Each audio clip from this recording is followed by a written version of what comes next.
있다고 합니다. 전 세계 10개 나라를 이제 정해서 순위를 매겨봤대요. 뭐 덴마크나 말레이시아, 뭐 브라질, 뭐 이런 나라들, 베트남, 뭐 10개, 미국도 넣고요. 그 중에 한국이 선택된 다른 나라들보다 조건면이나 또 1인당 국민 소득, 경제 규모, 수출 규모 굉장히 이제 어떤 위치가 됐습니다. 그런데 조사 대상국 가운데 한국인 행복 지수가 꼴찌입니다. 꼴찌요. 나는 매우 행복합니다 답한 사람이 브라질이 57%랍니다. 근데 한국은 7%래요. 또 이 땅에서 가장 행복한 사람이 누구냐라고 대답했을 때 대부분 모든 사람은 나 자신 이렇게 대답하는데 한국 사람들은요 빌 게이츠라고 대답을 했대요. 이게 몇 년 때 똑같은 대답입니다. 그래서 왜 그런가 했더니 물질, 돈 많으면 행복하다고 생각하는 게 한국 사람들의 생활 수준이라는 것이죠.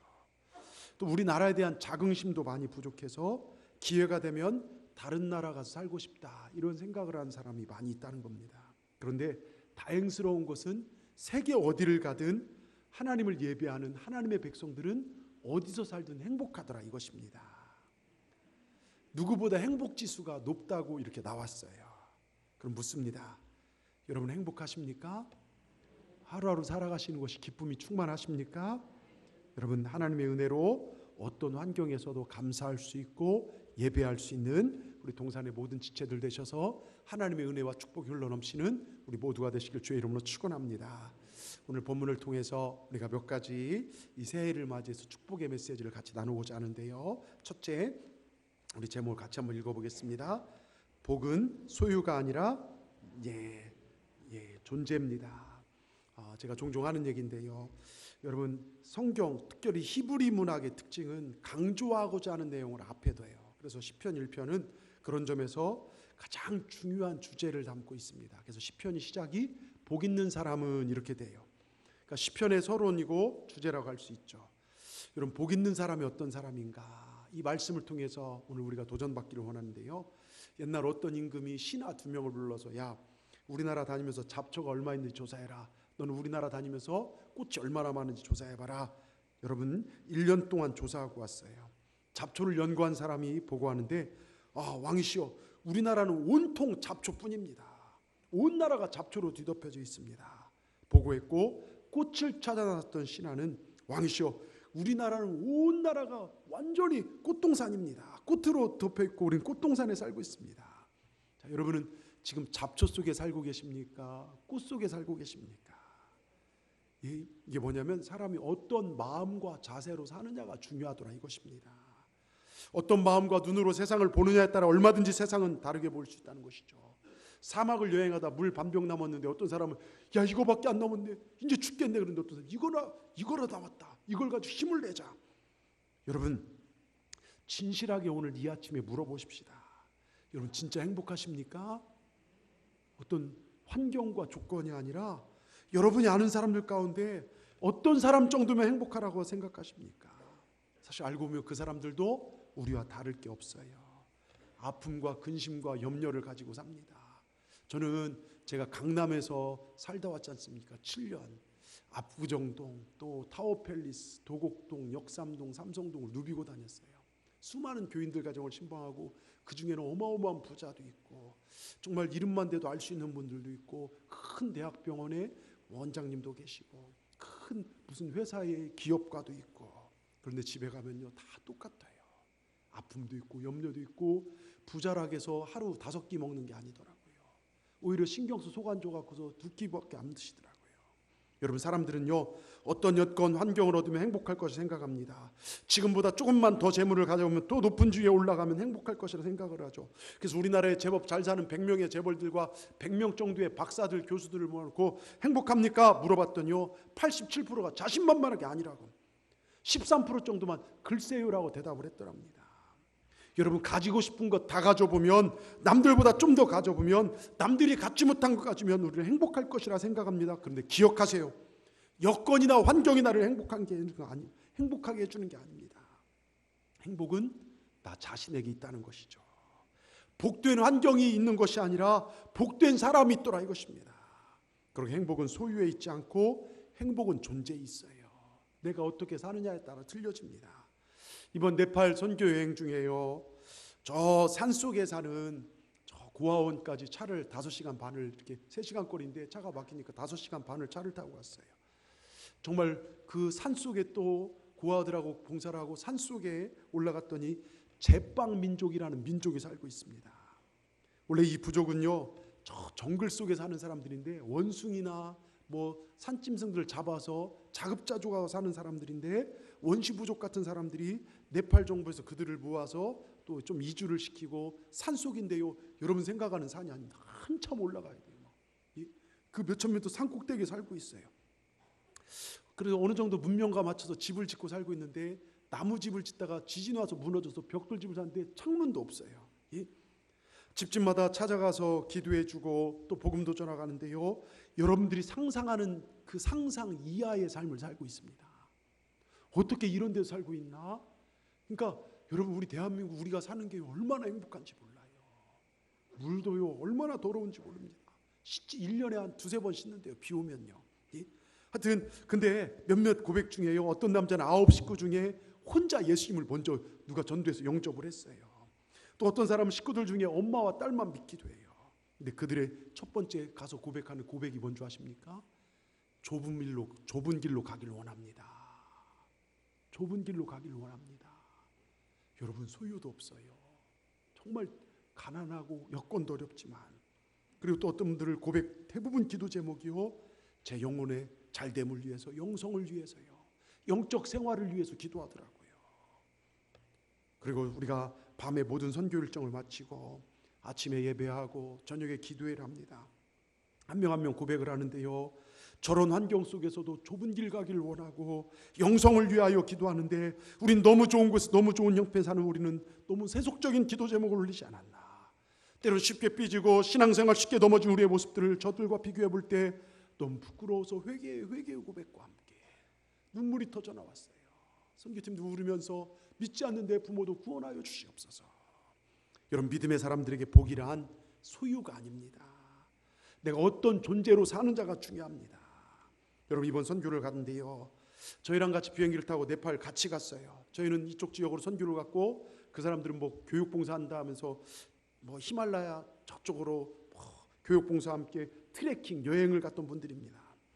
저희 어머니, 저 예진이 옆에 앉아갖고 이런저런 얘기를 하고 충청도에서 오셨다고 얘기를 하는데, 불과 정말 일주일 만에요, 그들 돌아오지 못하고 눈사태가 나갖고 실종됐습니다.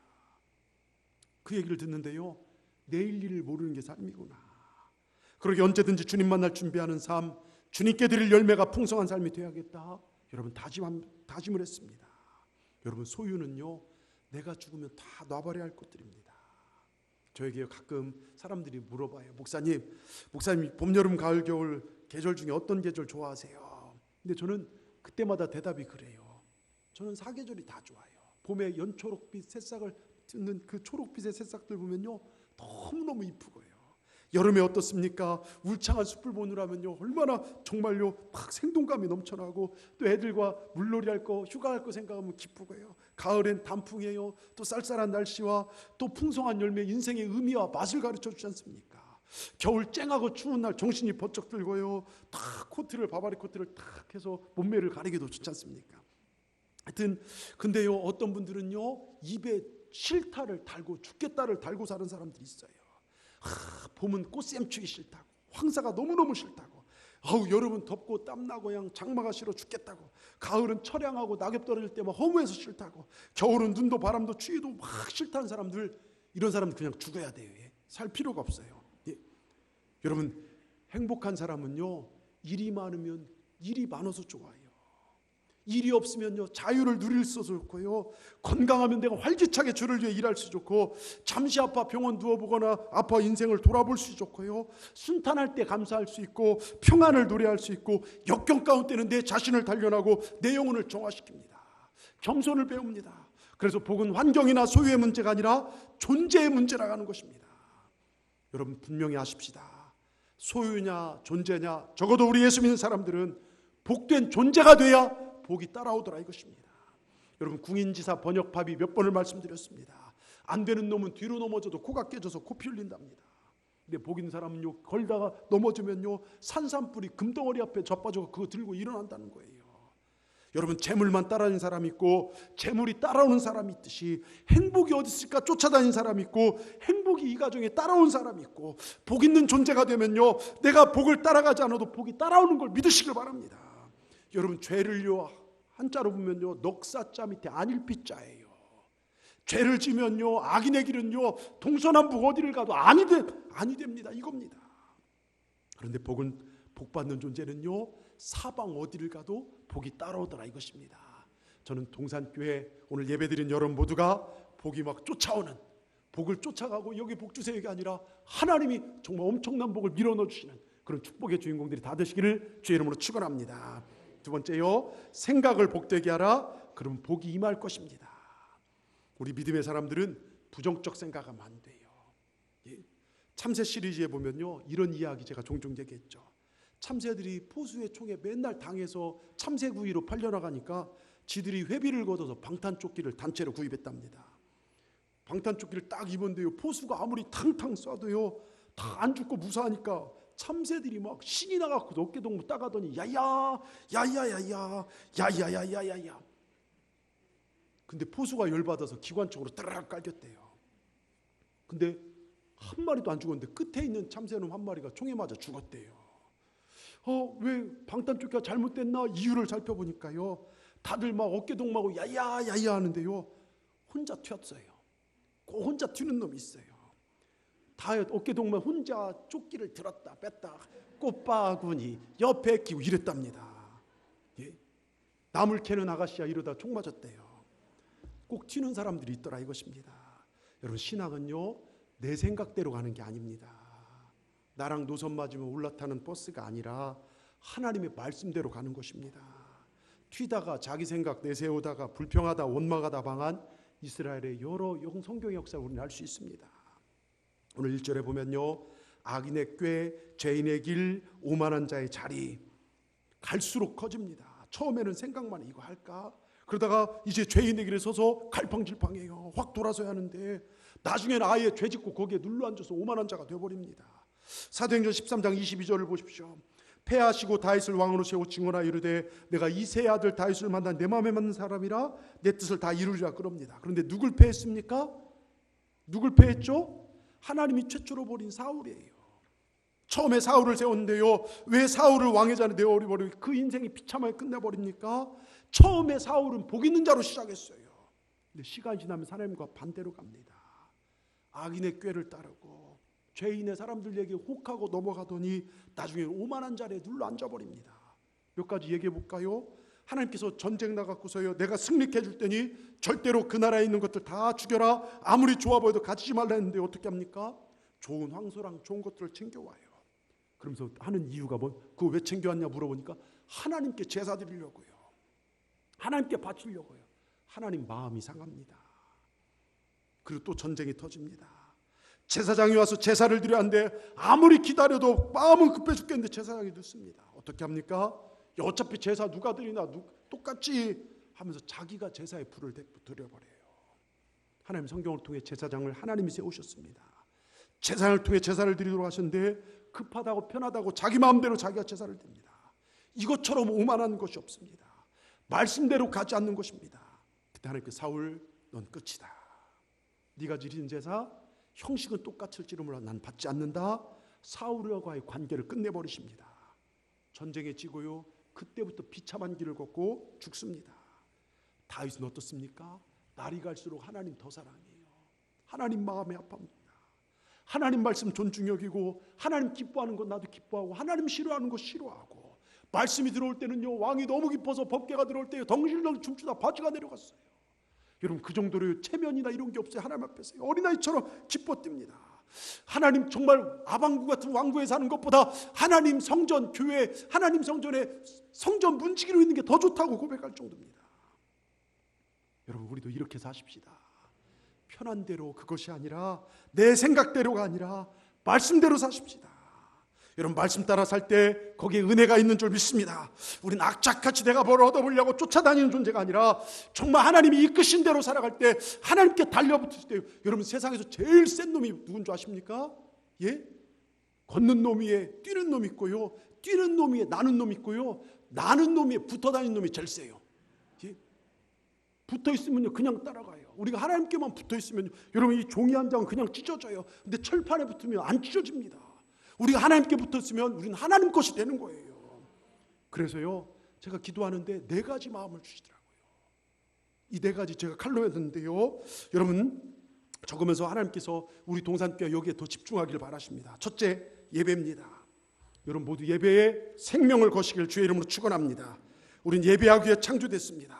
여러분 우리가 그 산에 이제 제빵민족이라고 저 오지의 산속이에요.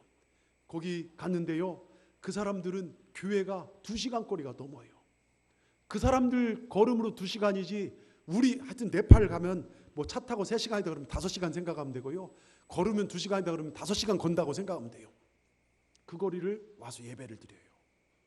차량 운행 없어요. 옛날 거기는 어떻게 갔냐, 도르래 같은 데 사람 앉아서 이렇게 밀어서 강을, 계곡 같은 데를 건너갔어요. 그렇게 와서 예배를 드립니다. 그리고요 고백들이요 정말 영성생활을 위해서 우리가 한국교회가 얼마나 세속적인가, 얼마나 우선순위가 바뀌었는가, 그런 게 느껴졌어요. 여러분 예배는 나의 존재의 목적이고 창조의 목적입니다.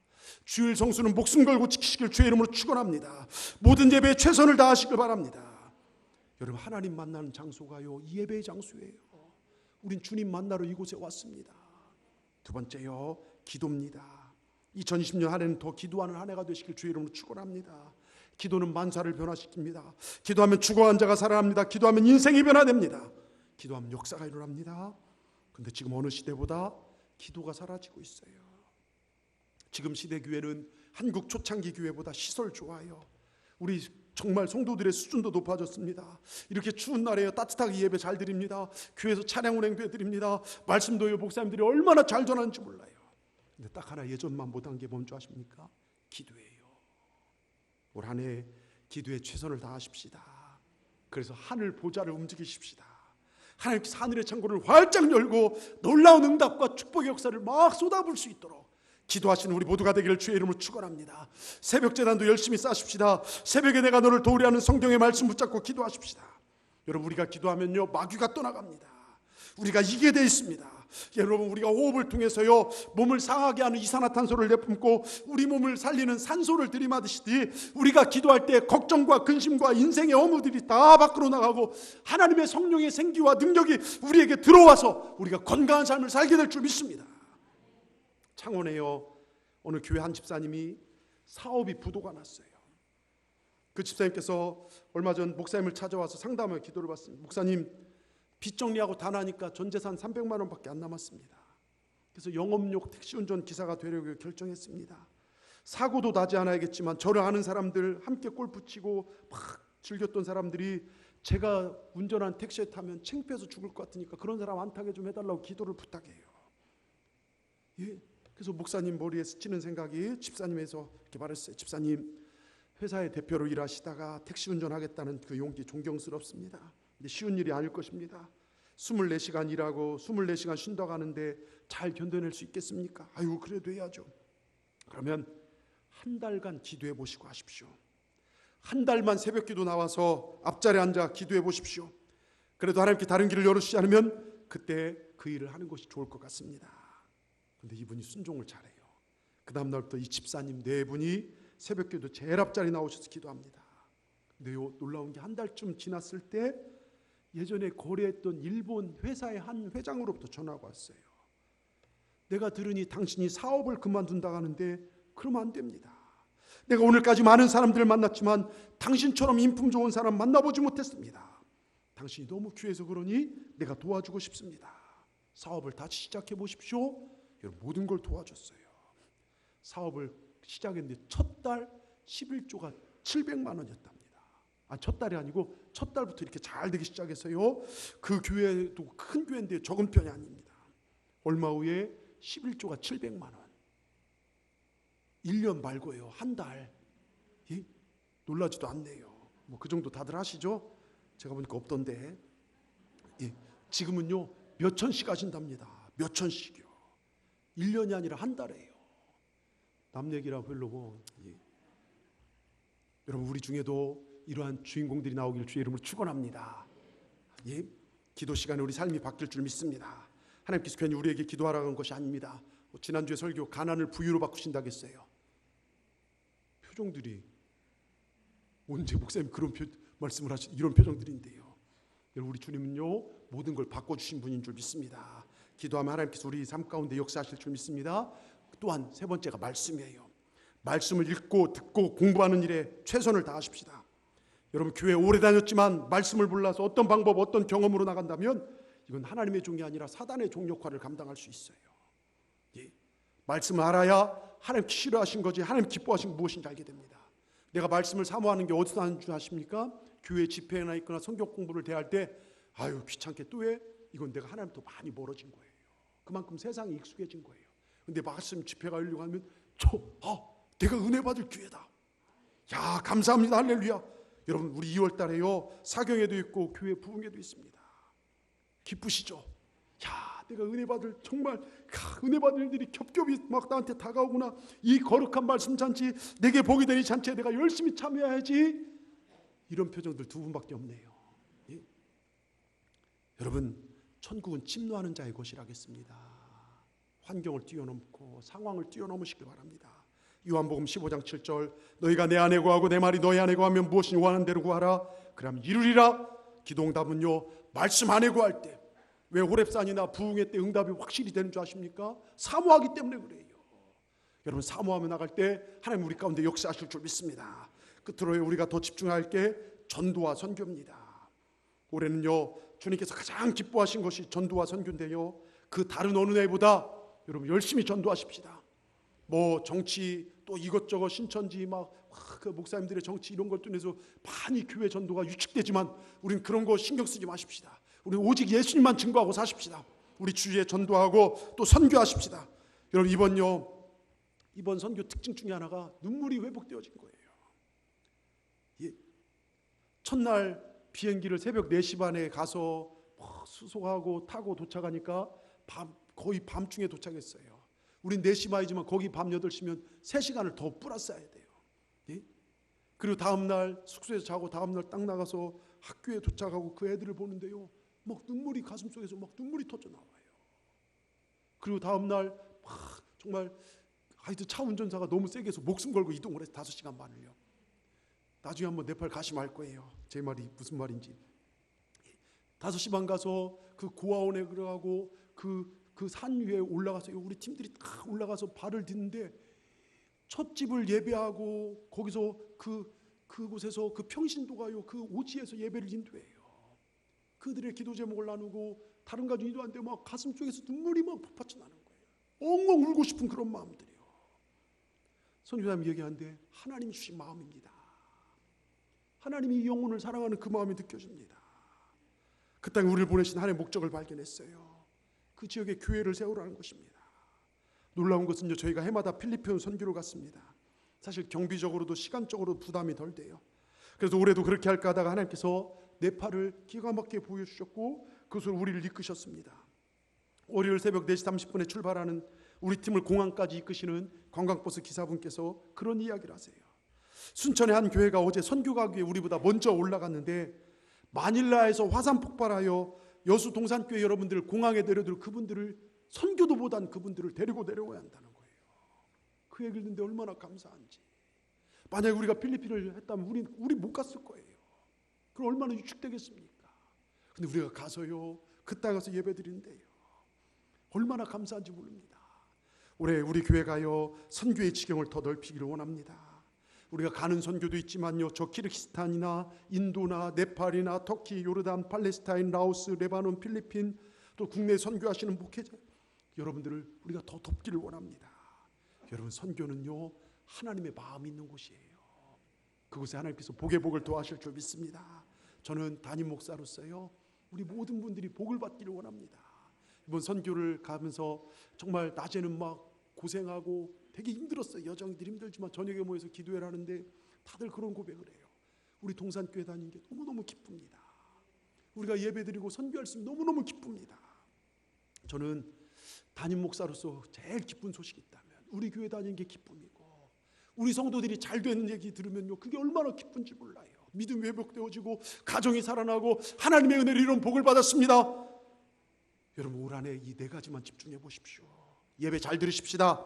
아멘 하십시다. 그 어느 해보다 하나님을 기쁘시게 하는 예배에 최선을 다하십시다. 기도에 열정을 가지십시다. 치열하게 기도하십시다. 천국은 침노하는 자의 것이라겠습니다. 열심히 기도하는 자에게 하나님의 은혜를 도와주실 것이고 귀신은 떠나갈 것입니다. 그리고 말씀에 집중하십시다. 하나님의 뜻을 묻고 하나님께서 기뻐하신 일을 행하십시다. 그리고 전도와 선교에 최선을 다하십시다. 그래서 하나님께 준비하신 복을 누리시는 우리 모두가 되기를 주의 이름으로 축원합니다.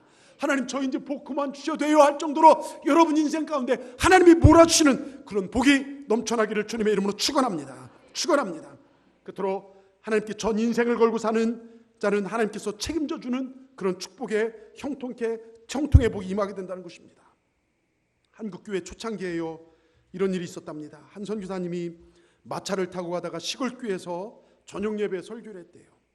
설교를 마치고 잠을 자기 위해서 뭐 여관이나 숙소가 없으니까 집사님 가정에 이렇게 선교사님 모시겠다고 해서 그 집사님 마을 끝자락까지 가는데요. 선교사님 밤중에 가는데요. 얼마나 길이 막 가파르고 절벽인지 떨어지면 죽을 것 같은 이 두려움에 사로잡혔다는 거예요. 아침에 집에 도착해서 잠에서 일어나 막 동네를 막 두리번거리고 이 언덕 절벽 낭떠러져지는데 막 언덕이 보이잖아요. 이 두리번거리는 선교사님에게 집사님이 와서 집사님 선교사님 뭘 그렇게 열심히 찾습니까? 간밤에 내가 하도 막 절벽 같은 데 올라와서 얼마나 막 피가 말랐는지 모르는데 근데 아침에 일어났더니 절벽이 없어졌다는 거예요. 언덕이. 선교사님 무슨 말씀을 그렇게 하시냐고. 우리 집 교회에서 우리 집까지 오는 길은 평지입니다. 왜 그렇지 살펴보니까요 동네 마을 짓궂은 놈들이요 청년들이요 선교사님 설교하는 동안 마차 앞바퀴 뒷바퀴를 바꿔놔 버렸어요. 예? 작은 앞바퀴 뒤에 달고 큰 바퀴를 앞에다 다루니까요 말도 끌기 힘들지만 뒤로 쳐져 갖고서요 가파른 그 절벽길 올라온 것처럼요 정말로 힘든 길을 왔다는 것입니다.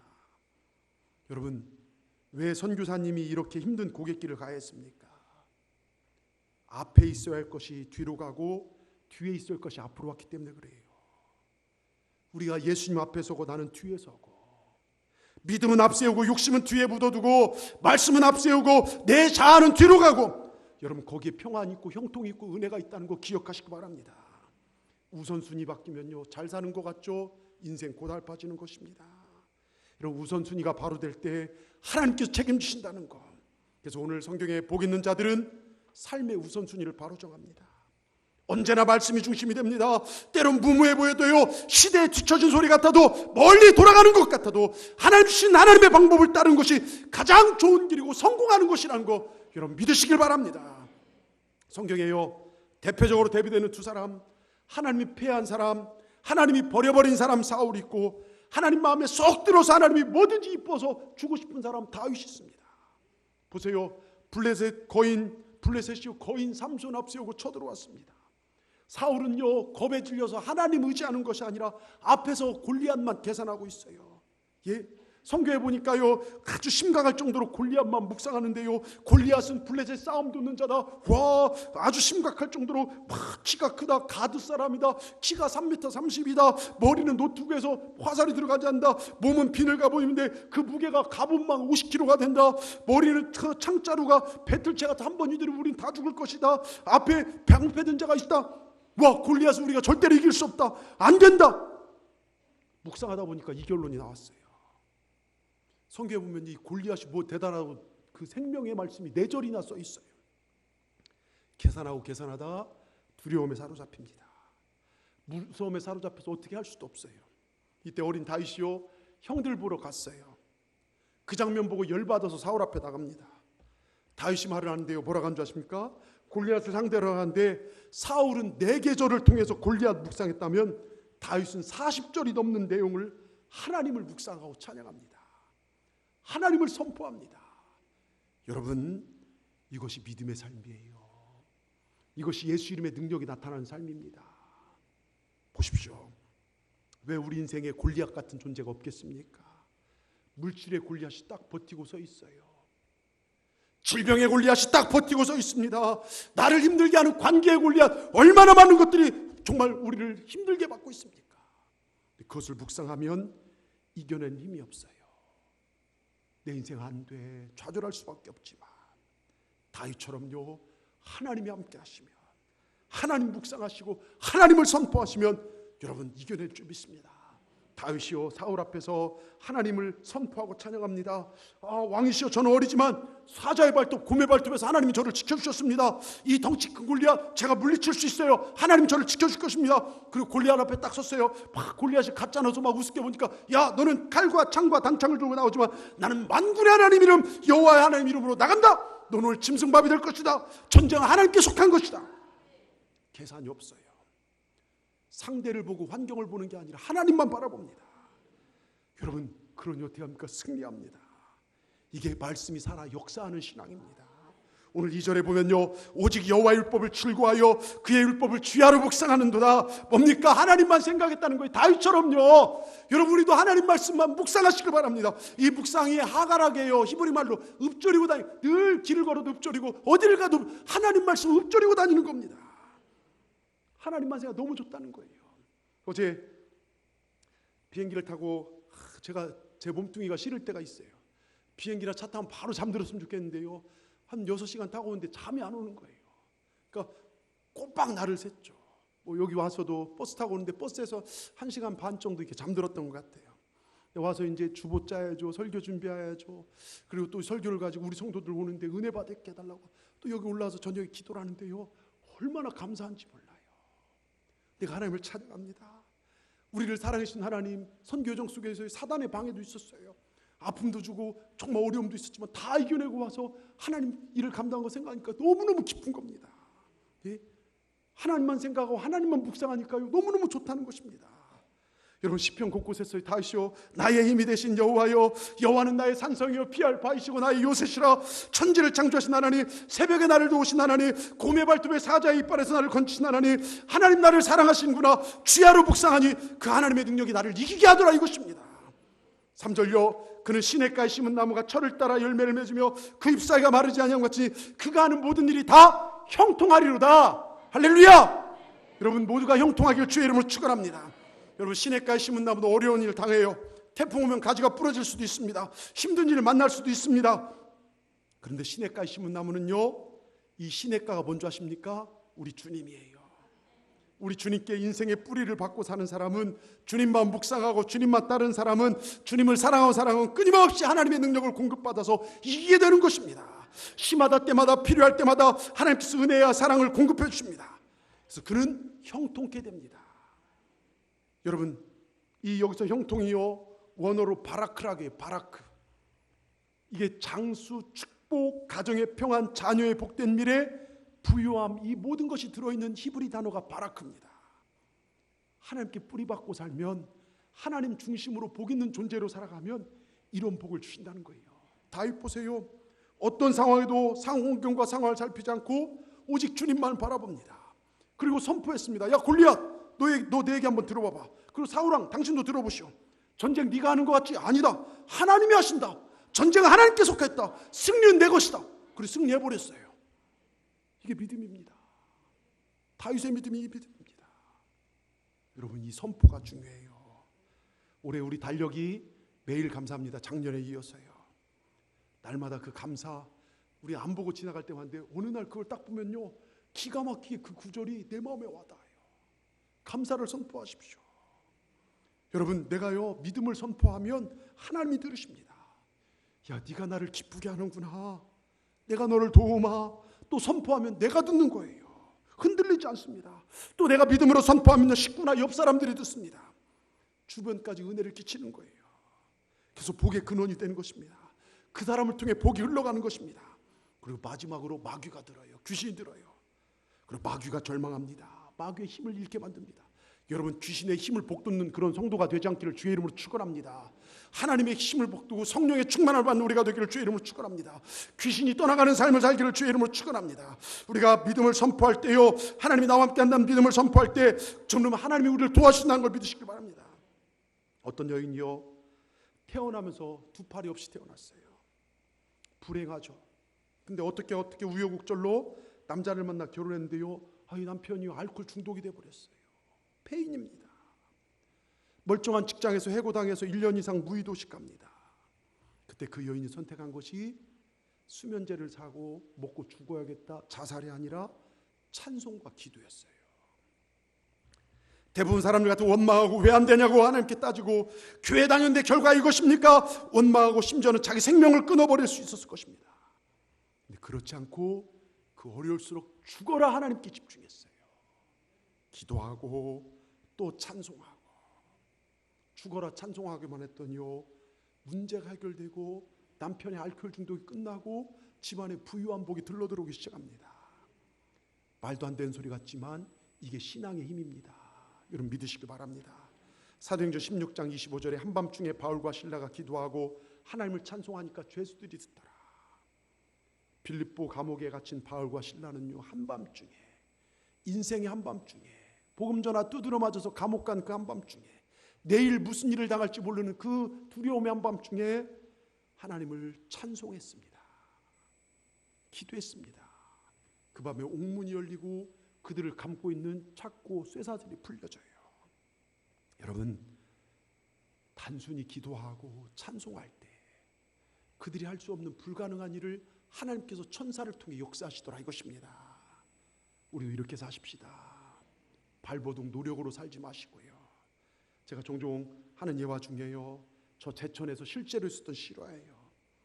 돌을 캐는 채석장 아시죠? 큰 채석장에서 사람들 중에 김시성을 가진 한 믿음의 사람이 일을 하고 있었습니다. 점심시간 되면 일꾼들이 집에 싸온 도시락을 꺼내서 먹어요. 여러분, 돌 날르고 돌 캐고 얼마나 힘이 많이 들겠습니까? 점심시간 되면 막 달려서 사람들이 막 밥을 먹습니다. 근데 이 김씨라는 분은요, 아무리 급해도 도시락을 놓고 정성스럽게 기도를 하는 거예요. 때론 기도 시간이 3분 되기도 하고 5분 되기도 합니다. 밥을 먹다 말다 주변 사람들이 어이 김씨, 마누라가 그렇게 고맙냐? 도시락이 그렇게 고맙냐? 그렇게 좋냐? 별의별 소리를 다 듣습니다. 오늘도 열심히 일하고 배고픈 배를 가지고 도시락을 꺼내놓고 하나님께 감사 기도를 하는데요, 주변 사람들이 웃고 난리가 났습니다. 어이 김씨 빨리 눈 떠봐. 자네 하나님이 도시락 물고 도망가네. 이게 뭔 소리야 하고 보니까 동네 똥개 한 마리가 와서요, 도시락 확 물고 도망가는 겁니다. 예수님의 이름으로 기도합니다 못하고 쫓아갈 바니에요. 그래도 예수님을 기도합니다 아멘 하고 달려가기 시작했습니다. 한참 개를 따라하는데 개가 조만쯤 가더니 나무 밑에다 도시락을 놓고 가버리더래요. 그래서 나무 밑에서 한술 떠서 딱 입에 넣으려는데요, 와르르 꽝꽝 하면서요, 저쪽 채석장에 쌓아놨던 돌들과 이런 것들이 무너지기 시작했어요. 그 밑에서 밥을 먹던 많은 일꾼들이 돌에 치고 죽고 다쳤다는 것이죠. 하나님께서 개를 보내서요, 김씨를 그 돌더미에서 사고 현장에서 끄집어낸 것입니다. 그때부터 사람들이 한결같이 하나님은 살아계신다, 이 김씨를 누구도 비판하지 않았다는 것입니다. 여러분, 내가 하나님 존귀히 여기면 하나님 나 존귀히 여기십니다. 내가 하나님 만홀히 여기면 하나님 나 만홀히 여기십니다. 하나님을 존귀히 여기면 하나님 또한 그를 존귀히 여기십니다. 하나님을 존귀히 여기십시오. 예배에 최선을 다하십시오. 기도에 최선을 다하십시오. 하나님 기뻐하는 걸 행하시길 바랍니다. 오나옵기는요, 2020년 오늘 예배하는 여러분 삶이 복이 쫓아오는 그런 삶이 되기를 주의 이름으로 축원합니다. 가라고 해도 고만하도 좋습니다 해도 밀려오는 축복이 여러분 가운데 있기를 주의 이름으로 축원합니다. 2020년 여러분 삶에 히브리서 6장 14절, 내가 반드시 너에게 복주고 복주며 너를 번성하게 하고 번성케 하려는 하나님의 의지, 하나님의 이 복이 아브라함과 임했듯이 우리에게도 임하기를 주의 이름으로 축원합니다. 오늘 예배하는 여러분 가운데 이루어지길 축원합니다. 여기서 복은 아까 시편의 이 똑같은 원어상 바라크입니다. 형통과 성공과 건강과 가난을 부유로 바꾸고 축복으로 바꾸시는 하나님의 놀라운 축복이, 우리 모두가 바라는 복이 여러분 복에 이루어지기를 주의 이름으로 축원합니다. 우린 복을 빌지만 이룰 수는 없어요. 그러나 천지를 창조하신 하나님이 우리를 만지시면 우린 되게 될 줄 믿습니다. 하나님께서 복을 주시면 우리 인생에 바라크의 복이 넘쳐나게 될 줄 믿습니다. 오늘 바라크의 복이 우리 동산의 모두에게 임할지어다. 아멘 하십시다. 기도하겠습니다. 주님 감사합니다. 새해를 허락하시고 오늘 세 번째 주일 예배를 드립니다. 오늘 말씀을 통해서 우리가 어떤 존재로 살아가느냐 말씀해 주시니 감사합니다. 많은 사람들이 소유를 쫓아다니고 돈 많고 놀고 먹고 사는 삶을 추구합니다. 그러나 우리는 복된 존재로서 하나님 말씀 묵상하고 하나님께 내 전 인생을 걸고 하나님 기뻐하는 걸 행하고 사는 존재들이 저희들인 줄 믿습니다. 이제 하나님께 내 인생을 뿌리박고 하나님 주신 힘으로 사는 삶이 되게 하여 주셔서 하나님 주신 바라크의 모든 복들이 시마다 때마다 시절을 쫓아 풍성한 가시를 맺게 되는 것처럼 우리 삶에 그런 열매들이 맺혀지게 하여 주시옵소서. 2020년 새로운 한 해 주님을 더욱 사랑하며 예배와 기도와 말씀과 전도와 선교에 더욱 노력하여 하나님의 영광을 위해 살아갈 때 하나님께 주시는 상상할 수도 없는 복들이 우리 동산의 성도들의 삶 가운데 가득하게 채워 주시옵소서. 예수님의 이름으로 감사하며 기도하옵나이다. 아멘. 우리 찬송가 393장이요. 찬송하시면서